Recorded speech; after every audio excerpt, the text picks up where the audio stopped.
Akkam jirtan ala manaan sa'aan namaan maatii waatiin kabajamtoota daawwattoota Oromiyaa Miidiyaa Neetwoork Dudilee irraaf qabannee dhiyaanne isinitti himna aan Muhammad Fantaalleetiin. Hooggantoonni Koongireesii Federaalaa Oromoo Obbo Baqqalaa Garbaa fi Jawaar Mohaammed guyyaa kaleessa biyya Ameerikaa kutaa bulchiinsa Koloraadoo Denveritti hawaasa waliin marii taasisaniin nageenya dhugaa biyyattii keessatti kan argamu qaamoleen hidhatanii jiran marti yoo qulqullummaa waliin mari'atanidha jedhan. Hawaasni Oromoo diiyaaspooraa fi dhalattoonni saboota biroo maricha irratti kan hirmaatan yoo ta'an haala siyaasaa fi nagaa biyyattii ilaalchisuun gaaffilee hedduu gaafatanii jiru. Gabaasa qindaa'im Siraaj Sabaaftu dubbise. Marini Malagalatooma Moggaasa jedhuun hooggantoonni Koongireesii Federaalaa Oromoo olaanoon hawaasa diiyaaspooraa Oromoo waliin taasisan akkuma itti fufetti jira. Hooggantoonni KFO olaanoo Obbo Baqqalaa Garbaa fi Jawaar Mohaammed guyyaa kaleessaa biyya Ameerikaa Denveritti hawaasa waliin marii taasisaniin nageenya dhugaa biyyattii keessatti kan argamuun qaamoleen hidhatanii jiran marti yoo qulqullummaan waliin mari'atanidha jedhan. Hawaasni Oromoo diiyaaspooraaf dhalattoonni saboota biroo maricha irratti kan hirmaatan yommuu ta'an haala siyaasaa fi nagaa biyyattii ilaalchisuun gaaffilee hedduu gaafataniiti jiru. Hooggantoonni KFO Obbo Baqqalaa Garbaa fi Jawaar Mohaammed gaaffilee mana keessaa kaaniif deebii yoo kennanis barbaachisummaa marii irratti ejjennoo qaban jabeessanii ibsaniiti jiru. Tarsiimoo qabsoo karaa nagaa fi haala qabatamaa dhiphachuu dirree siyaasaa biyyattii irratti sodaa jiran ilaalchisuun ibsa bal'aas kennaniiti jiru. Gaaffilee hedduu dhiyaatan keessaa irra deddeebiin kan ka'e dhimma sirna federaalizimii yoo ta'u ilaalcha KFO'n sirna federaalizimii irratti qabuuf ibsi dabalataa gaafatameeti jira. Samitti amannaa jettaniirtan akka dhaaba keessanitti federaal siistamiin biyya san qabdu uummata Oromootiif ni fayyada jettanii amantu. Gaaffiin inni biraa qabsaa'onni qabsoo karaa nagaatiin masakaman biyyattii keessatti utuu hidhamanii dararamanii fi ajjeefamanii maaliif qabsoo karaa nagaarraam abdii kutachuu diddan kan jedhudha.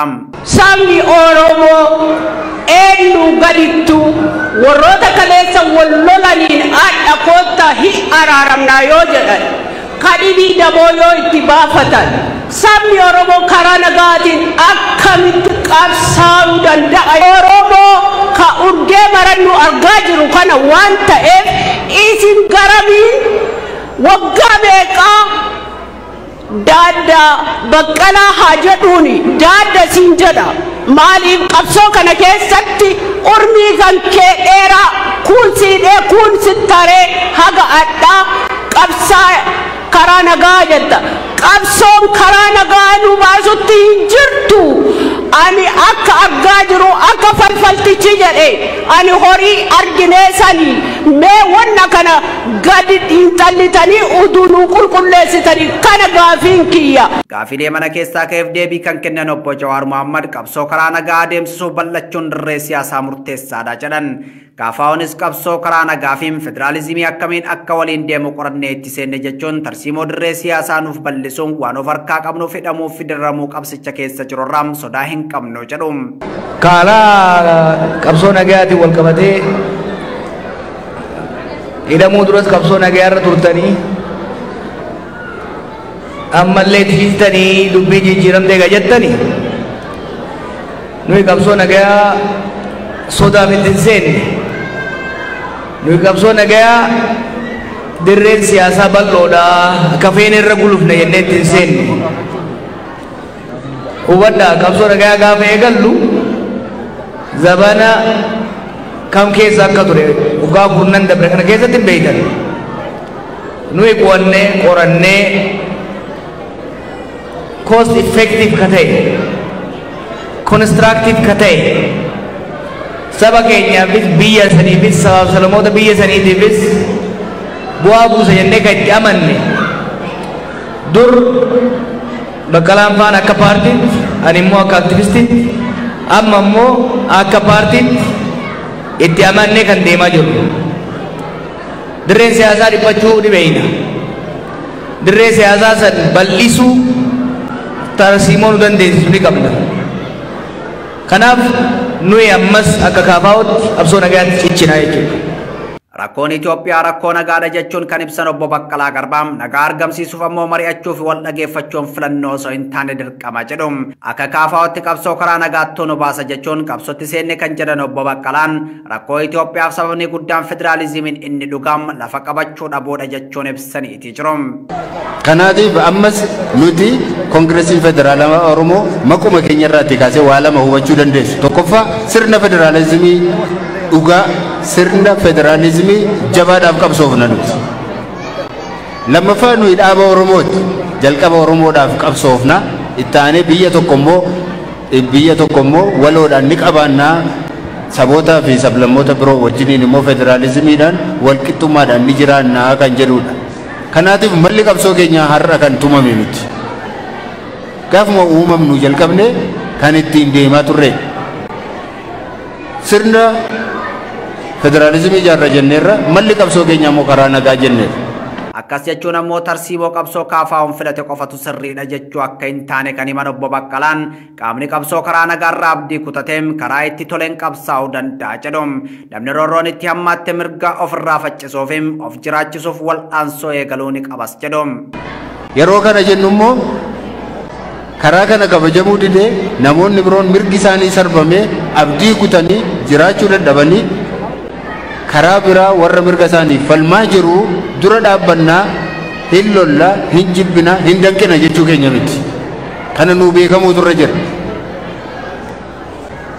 Malli qabsoo kan keenya duwwaatu baasaa jennee amanaa hin jirru. Garuu akkuma inni sila kaasuudhaaf yaase karaa lubbuu namaatiin isa ta'u qabeenyaatiin isa ta'u yeroodhaan isa ta'u waan hundumaan isa ta'u inni kun isa sanirra rifooyyaa jenneetti deemaa jira. Biyyattiin furmaata waaraatti seenuuf qaamoleen siyaasaa hundumtuu jilba isaanii mariif cabsachuu qabu jechuun ibsaneeti jiru.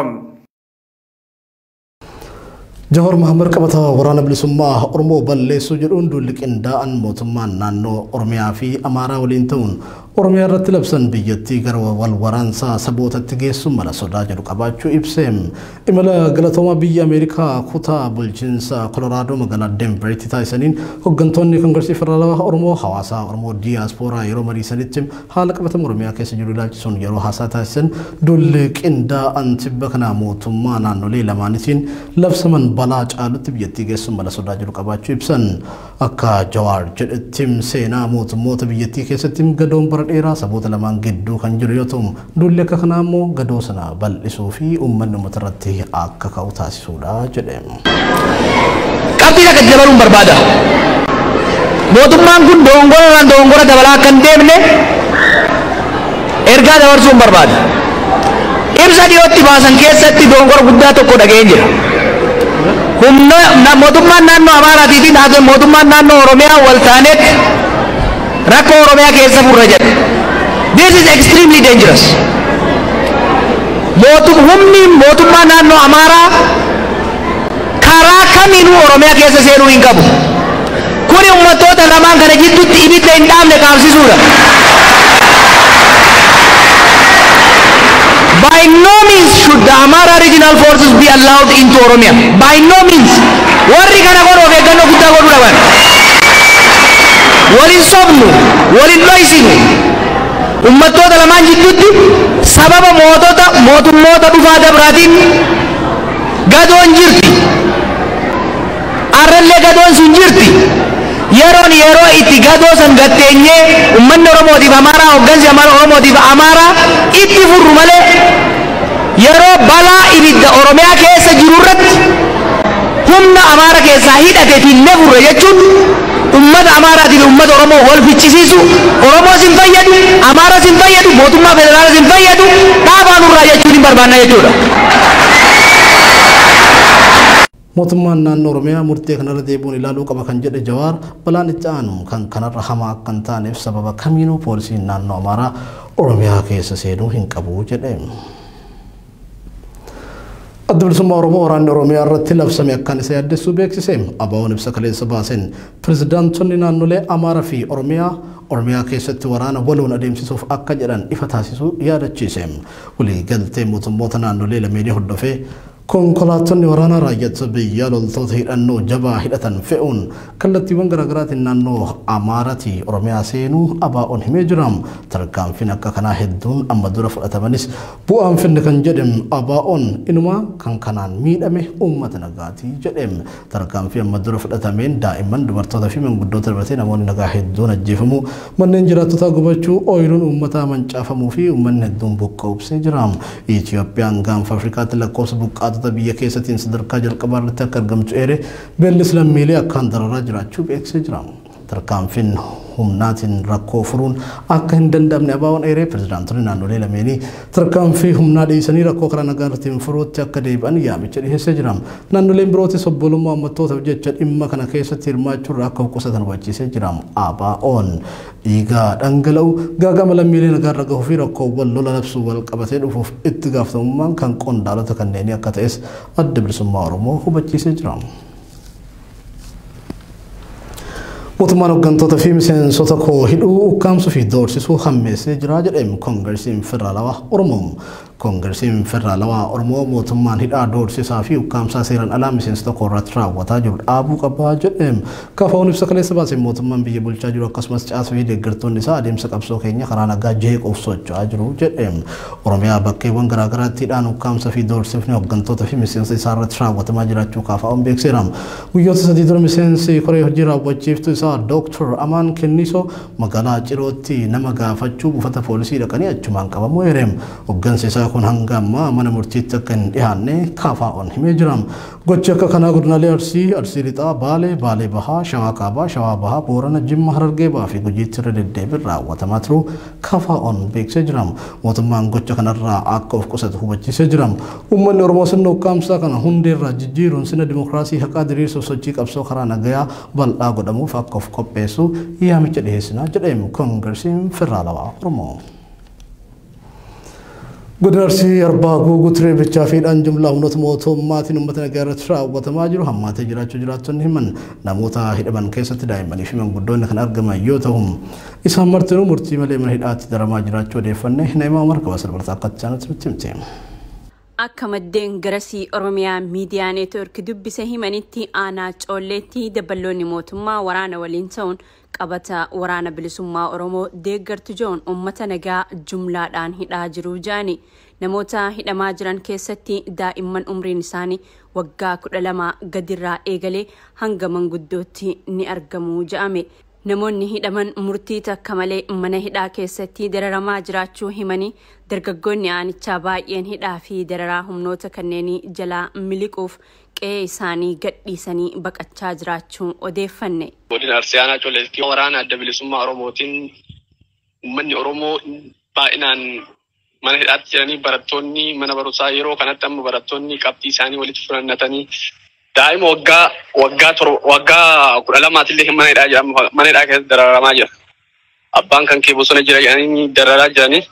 Sababa kanaatiif ijoolleen qeerroo aanaa sanarra jiran baay'ee isaanii reebamaa jiru. Kun immoo achirraa ari'amanii. Kana malees abbootiin qabeenyaa ergama mootummaa qaban kanneen magaalota aanichaa keessa jiraatan kaabinoota mootummaa waliin ta'uun dargaggoota Oromoo basaasanii qabsiisaa jiru jaani. Akka sababa naannoo san keessatti naaftanyaan sirna abbaa warra abbootii qabeenyaa kaabinoota mootummaatitti birrii kafaluun uummata qeerroo keenya achi ari'aa jiranii. Haalli uummanni keenya aanaa san keessa jiru baay'ee yaaddessaadha. Gama birootiin aanicha keessatti kan argamu iddoo kadhannaa gaara Guuguu jedhamutti humnoonni mootummaa namoota kadhannaaf bahan irratti reebicha raawwachuun qopheessaa sagantaa kadhannaa sanaa kan ta'e jaarsa biyyaa umriin isaa ganna 80 fuudhanii namoota wajjin hidhan jechuun dubbatu. Iddoon immoo iddoon gaara Guuguu jedhamu tokko iddoo kadhannaa bakka itti kadhannaati. Bakka kadhannaa sanatti abbaan sagantaa sana yookiin immoo sagantaa kadhannaa sana dura bu'eetiin yookiin immoo akkasitti ani jedhu inni illee mana hidhaa jira sababa shanii deeggartaa yookiin immoo waraana adda bilisummaa Oromoo deeggartaa nyaata isaanii goote ani sababa kanaatiin hidhaa jira jaarsa waggaa 80ti. Haalli biyya sanii keessatti ulfaataa walumaa galatti Oromiyaa keessa olaallee haalli qeerroon keessa jiruu fi haalli sababa waraana adda bilisummaa Oromoo deeggartee jechuun uummata qeerroo keenya bakka jiranitti kaan hidhaan kaan ajjeechan akkuma argaa jiru Oromiyaa keessatti baay'ee haala baay'ee addeessaa keessa. Kanaaf uummanni Oromoo keenya tokkummaa ta'ee tokkummaa sagalee isaa dhageessisuun bakka jiruun ka'uu qaba. Haa dammaquu yoo ta'in wanti na baasan jiru. Uummanni biyya ofiitti irra nagayaan jiraachuu dadhabuun dararama hamaa keessa jiraachuu kan himan maddeen haalli wal fakkaataan Oromiyaa gola hundatti raawwatamaa jiraachuu himani. Roorroo diinaa kana jalaa bahuuf uummanni Oromoo hunduu tokkummaan ka'ee falmachuu akka qabus dhaamaniiti jiru. Oduu kan xumuraatiin godaantonni daangaa idil addunyaa biyyoota qaxxaamuruuf yaalan balaa mudatee lubbuu dhabuun ibsame. Torban tokko dura godaantota gara Awurooppaa ce'uuf Morookoorraa imalaa turan keessa 23 lubbuu yoo dhaban guyyaa sadii booda ammoo Ameerikaa magaalaa San Antonio keessatti imree fi godaantota 46 argameera. Bal'inni oduu kanaa kunooti. Godaantota daangaa idil addunyaa biyyoota qaxxaamuruuf yaalan balaan suukanneessan garaagaraa lama garaagarummaa guyyoota gidduutti dhaqqabee jiraachuun ibsame. Torban tokko dura godaantota gara Awurooppaa ce'uuf Morookoorraa imalaa turan keessa 23 lubbuu dhabaniiru jedhu gabaasaalee miidiyaalee idil addunyaa.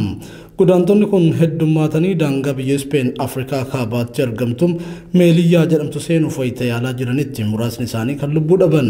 Guyyaa sadiin booda immoo Ameerikaa magaalaa San Antonio keessatti poolisiin yoo xiqqaatee reeffa namoota 46 konkolaataa fe'umsaa dhaabbata keessa argateera jedha gabaasni BBC'n qabatee bahe.